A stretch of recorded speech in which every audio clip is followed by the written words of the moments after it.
তাকে আমরা অন্তরস্থল থেকে শুকরিয়া জানাবো ইনশাআল্লাহ। শুকরিয়া জানালে কি হবে?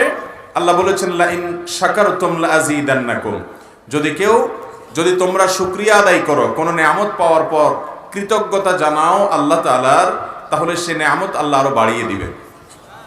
অতএব আমরা আল্লাহর কাছে কৃতজ্ঞ থাকবো, তাহলে আল্লাহ তাআলা নিয়ামত আরো বৃদ্ধি করে দিবেন। আর যদি কেউ অকৃতজ্ঞ হয়, তাহলে আল্লাহ তাআলার শাস্তি বড় কঠোর, বড় কঠিন।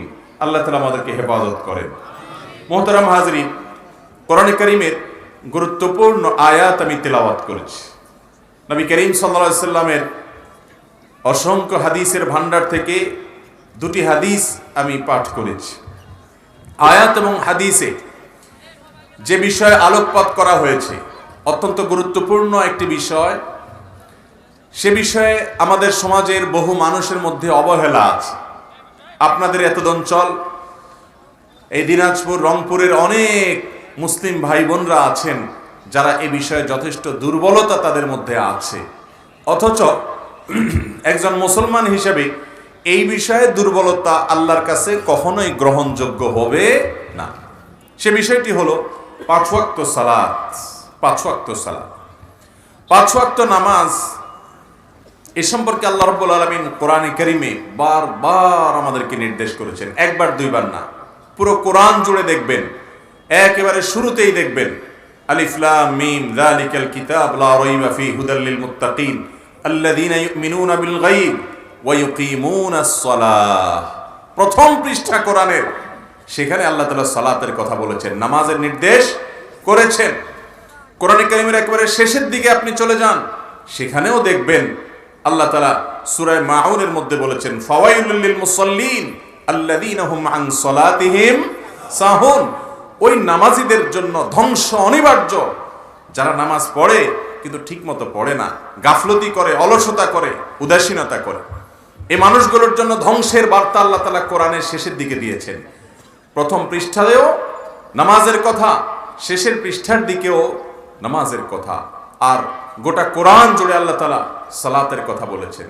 শুধু এখানেই শেষ নয়, আপনার আমার প্রাণের নবী সাল্লাল্লাহু আলাইহি সাল্লাম তিনি দুনিয়া থেকে যখন চলে যাচ্ছেন, একেবারে জীবনের শেষের দিকে এসে তিনি ওসিয়ত করেছেন, তিনি আমাদেরকে সাবধান করেছেন, সতর্ক করেছেন, আসসালাহ আসসালাহ ওয়া মা মালাকাত আইমানুকুম।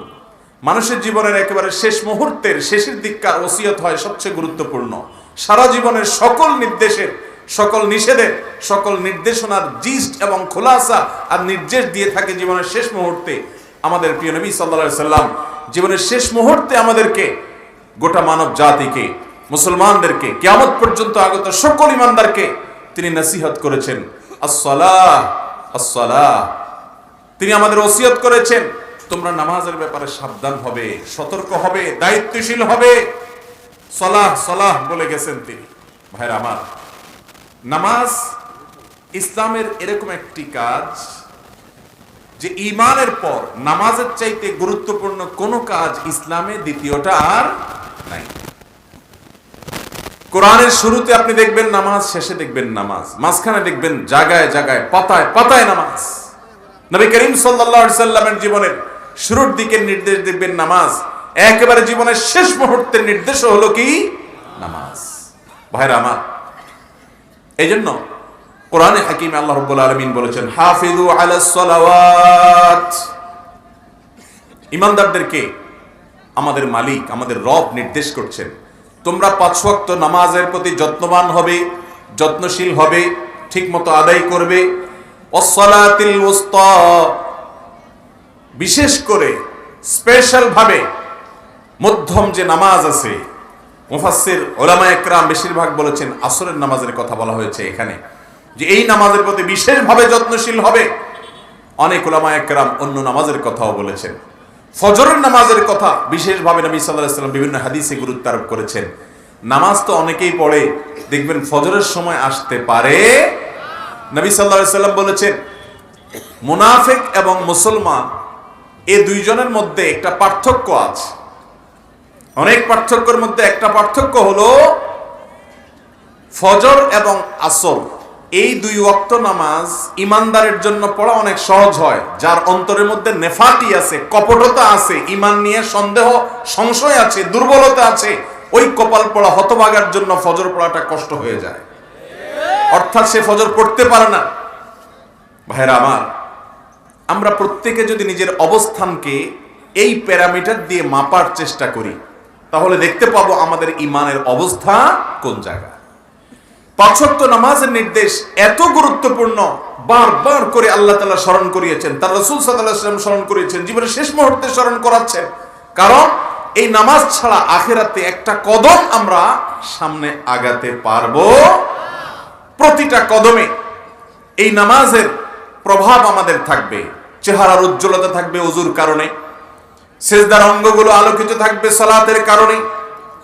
আপনার আখিরাতের জীবনে ভয়ঙ্কর পরিস্থিতির সামনে দুনিয়ার কোন মাস্তানি, সরদারি, টাকা পয়সা, প্রভাব প্রতিপত্তি, শিক্ষা দীক্ষা কোনো কিছু যখন কাজে লাগবে না, এই সালাত আপনার জীবনে অনেক বড় ভূমিকা রাখবে। সেজন্যই আহকামুল হাকিমিন, তিনি জানেন, তিনি গায়েবের মালিক, তিনি বারবার করে সালাত আদায় করতে বলেছেন। নবী করিম সাল্লাল্লাহু আলাইহি সাল্লামকে আল্লাহ মেরাজে নিয়ে দেখিয়েছেন নামাজ না পড়লে তার পরিণাম কি হয়, নামাজি ব্যক্তির তার পুরস্কার কি হয়। এজন্য তিনি বারবার করে দুনিয়া থেকে চলে যাচ্ছেন, তখনও বলে যাচ্ছেন, পুরো কথাও বলতে পারতেছেন না, তারপরও বলছেন আসসালাহ আসসালাহ, তোমরা নামাজের ব্যাপারে খবরদার সাবধান থাকবা। কারণ তিনি জানেন এর ভয়াবহতা কি। আল্লাহ রাব্বুল আলামিন তাকে দেখিয়েছেন যে পাথরের উপর মাথা রেখে আঘাত করা হচ্ছে কোন এক জাহান্নামীকে। জিজ্ঞাসা করলেন এর অপরাধ কি? বলা হলো, হে আল্লাহর রাসূল, এর অপরাধ হলো সে ফরজ নামাজ না পড়ে ঘুমিয়ে থাকতো, অলসতা করত, অবহেলা করত, ওয়াক্তকে ওয়াক্ত ফরজ নামাজ চলে গেছে, তার বুক কাঁপে নাই, সে নামকে আস্তে মুসলমান ছিল। এই জন্য জটিল এবং কঠিন শাস্তি তাকে দেওয়া হচ্ছে। নবী সাল্লাল্লাহু আলাইহি সাল্লাম সেজন্য বলেছেন, আউয়ালু মা ইউহাসাবু বিহিল আবদু ইয়াউমাল কিয়ামাতি আস-সালাহ। ও মুসলমান, তোমার মৃত্যুর পর তোমার রবের সামনে তোমাকে দাঁড়াতে হবে, কিয়ামতের ময়দানে একত্র হতে হবে। এই জীবনের প্রতিটি পা ফেলার জন্য হিসাব দিতে হবে, প্রতিটা ছোট বড় কর্মের জন্য জবাবদিহি করা লাগবে। যা খুশি তা করে চলে যাবে, দুনিয়াতে পার পেয়ে যাব। তুমি মনে করছো কেউ তো বাধা দিচ্ছে না, কই নামাজ না পড়লেও তো কোনো অসুবিধা হচ্ছে না, কই কোনো খারাপ কাজ করলেও তো পার পাওয়া যাচ্ছে, ফাঁকি ঝুঁকি দেওয়া যাচ্ছে, মানুষের চোখে ধুলি দেওয়া যাচ্ছে। ও মুসলমান, আরশে আজিমের মালিকের কাছে সব রেকর্ড হচ্ছে।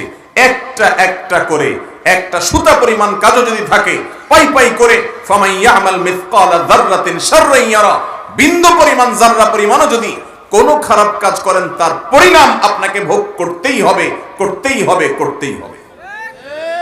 অতএব ভাইরা আমার, যারা নিজেদেরকে মুসলমান দাবি করেন, যারা কিয়ামতের ময়দানে দাঁড়াতে হবে, আখিরাতের প্রতি ঈমান রাখেন, যারা জান্নাত জাহান্নামের প্রতি বিশ্বাস রাখেন, তারা শুনে রাখেন, নবীজি সাল্লাল্লাহু আলাইহি সাল্লাম বলেছেন, আউয়ালু মা ইউহাসাবু বিহিল আবদু ইয়াউমাল কিয়ামাহ, কিয়ামতের দিন বান্দার সর্বপ্রথম যেই আমলের হিসাব চাওয়া হবে সেটা হলো as-সালাহ, নামাজ।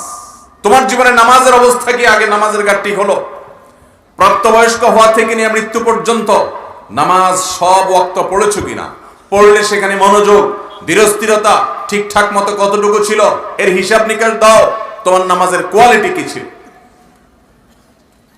যে ব্যক্তির নামাজের হিসাব মোটামুটি ঠিকঠাক মতো সে দিতে পারবে, ফাকাদ আফলাহা ওয়া আনজাহ, নবীজি বলেছেন সে ব্যক্তি সফল হবে, সাকসেস হবে, সামনের বাকি সব তার সহজ হয়ে যাবে। আর যে ব্যক্তির নামাজের হিসাবে ঘাপলা ধরা পড়বে, ভেজাল ধরা পড়বে, ফাকাদ খাবা ওয়া খাসির, এই কপাল পোড়া ধরা পড়ে যাবে, এ লুজার হয়ে যাবে, ক্ষতিগ্রস্ত হবে, সামনে আর সে এগোতে পারবে না। ও ভাই আমার, এই নামাজ আমরা যদি পড়ি, আমাদের আল্লাহর কোনো লাভ নাই, নবীজিরও কোনো লাভ, এই নামাজ আমাদের লাভ। এটা জান্নাতের চাবি, এটা ছাড়া জান্নাতে যাওয়ার সম্ভাবনা নাই। অথচ মুসলমানের সন্তান বলে যে নামাজ না পড়লে কি হয়েছে, ঈমান আছে। আছে না এরকম? নামাজ না পড়লে কি হয়েছে, তার বলে কি আছে, ঈমান আছে। ঈমানটা ভাই মায়ের হাতের মোয়ানা আর মামুর বাড়ির আবদারও না। নামাজের ধারে কাছে যাবেন না, লম্বা লম্বা কথা বলবেন, নামাজ না পড়লে কইছে ঈমান আছে। আল্লাহকে ভয় করেন, এই সমস্ত উদ্ভট এবং এই সমস্ত দাম্ভিকতাপূর্ণ কথা পরিহার করেন। ভাইরা আমার, এটা ঠিক যে ফোকায়ে কেরামের মধ্যে মত পার্থক্য আছে।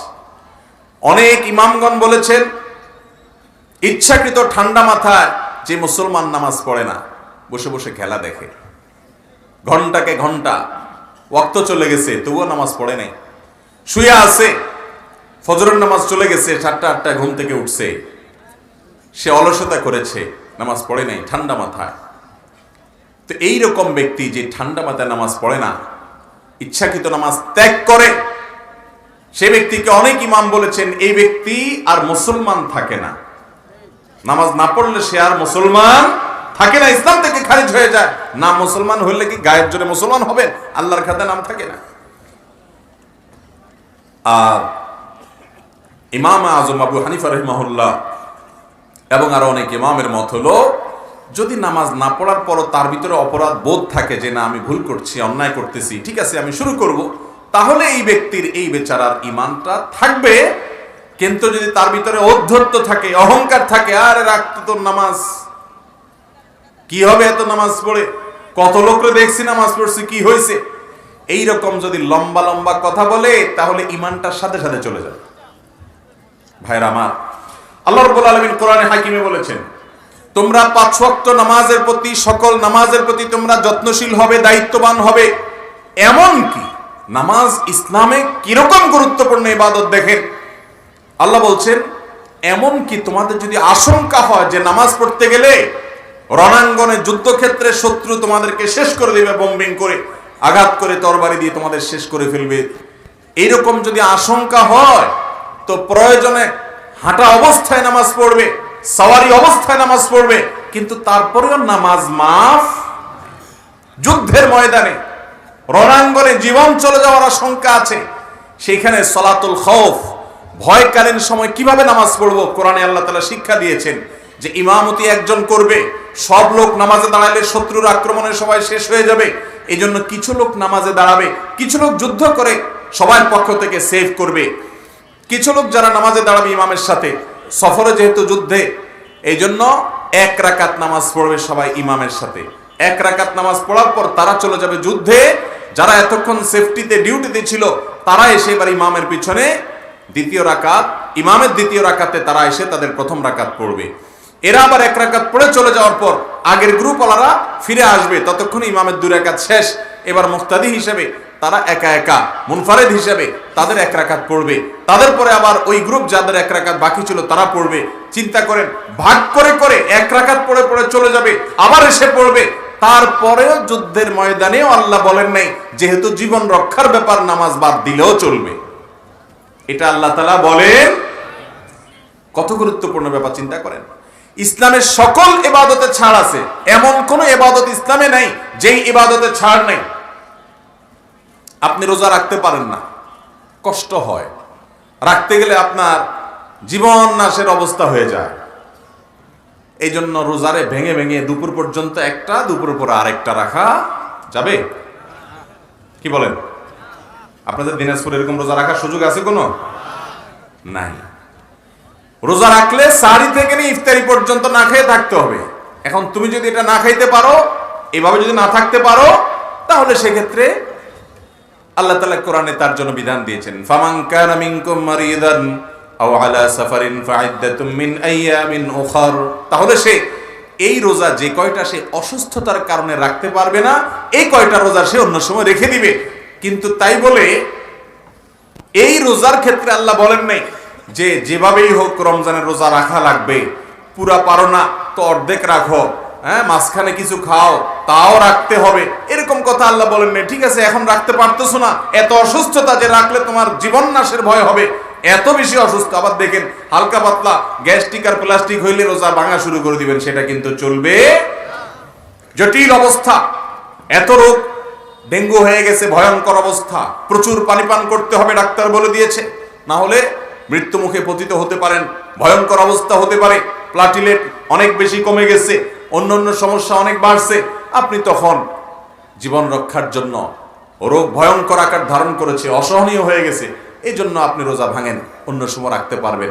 সফরে আছেন, কষ্ট হচ্ছে রোজা রাখতে পারছেন না, অসুবিধা নেই, অন্য সময় রেখে দেন, কিন্তু রাখতে হবে। ছাড় রোজার ক্ষেত্রে আছে। কি বলেন? সফরের নামাজ কারোর পড়তে একটু কষ্ট হচ্ছে, ঝামেলা হচ্ছে, না পড়লে চলবে? পরে পড়লে চলবে? আল্লাহ তাআলা বলেছেন প্রয়োজন না, আল্লাহ তাআলার বিধান এটা, যে সফরে 4 রাকাতের নামাজগুলো 2 রাকাত করে দেওয়া হলো, তারপরেও পড়তে দেখছেন। অন্য সময় পড়লে হবে না, যত সময় পড়তে হবে। ইন্নাস সালাতা কানাত আলাল মুমিনিনা কিতাবাম মাওকুতা, নিশ্চয়ই ঈমানদারদের জন্য নামাজ নির্দিষ্ট সময়ে পড়াটাকে আল্লাহ তাআলা অবধারিত করে দিয়েছেন, ফরজ করে দিয়েছেন। এটা ছাড়া মুসলমানের কোনো গতি। ভাইরা আমার, আপনি দেখুন